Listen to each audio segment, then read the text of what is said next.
మనోహర్ గారు మళ్ళీ చెబుతున్నా, నేను గత 5 సంవత్సరాలు నేను ఎమ్మెల్యేగా ఉన్నప్పుడు ఏ రోజు ఇలాంటివి జరగల. ఈ రకమైనవి గనక మీరు ప్రోత్సహిస్తే మేము కూడా చేయాల్సి వస్తుంది. పోలీసులతో భయపెడతారా ఏంటి? మాకు హక్కు ఉంది. ఏం హక్కు ఉంది అంటున్నావు? పోలీసులకి ఏం సపరేట్ రాజ్యాంగం ఉందా? ఏం హక్కు ఉంది? క్రిమినల్స్ దగ్గరికి వెళ్ళు, ఇంకోళ్ళ దగ్గరికి వెళ్ళు, చూపిస్తారు రేపటి నుంచి మీ దందాలు మొత్తం. ఒక్కొక్క స్టేషన్ లో ఏం చేస్తున్నారో తినా, ఎవడెవడు లంచాలు తింటున్నారో చూపిస్తారు రేపటి నుంచి. ఏంది ఇది? దౌర్జన్యంగా నా కారుకి అడ్డంగా ఏం చేస్తావు? మేము వెళ్ళనీయమంట. నేను మళ్ళీ అడిగా, ప్రాబ్లం ఏంటి? నేనేమన్నా పల్నాడులో మాచర్ల నియోజకవర్గంలో పిన్నెల్లి రామకృష్ణారెడ్డి గారు ఈ రోజు సరెండర్ అవుతున్నాడు, ఒకవేళ ఆ ప్రోగ్రామ్ కి నేను వెళ్తున్నానని మీకు అనుమానం ఉంటే చెప్పండి, నేను వెళ్తే అరెస్ట్ చేసుకోండి. నేను స్పష్టంగా చెబుతున్నా, ఒకవేళ నేను వెళ్ళకూడదని అనుకుంటే అది నాకు చెప్పి నేను వెళ్తే అరెస్ట్ చేసుకోమంటున్నా, దానికి మీరు నోటీస్ తీసుకోండి అంటే ఏంది ఇది?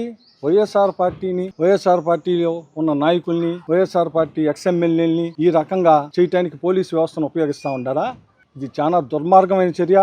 ఇళ్ల మీద పోలీసులను పంపటం అసలు చూడండి. కాజు ఏం చెబుతున్నారో ఈ విచిత్రంగా ఉంది. కాకాని గోవర్ధన్ రెడ్డి మా ఇంట్లో దాచానని చెప్పి వచ్చారు పోలీసులు. ఏంది ఈ దుర్మార్గం జనాల్లో? నేను అదే స్పష్టం చేశాను, నేను నోటీస్ తీసుకోను.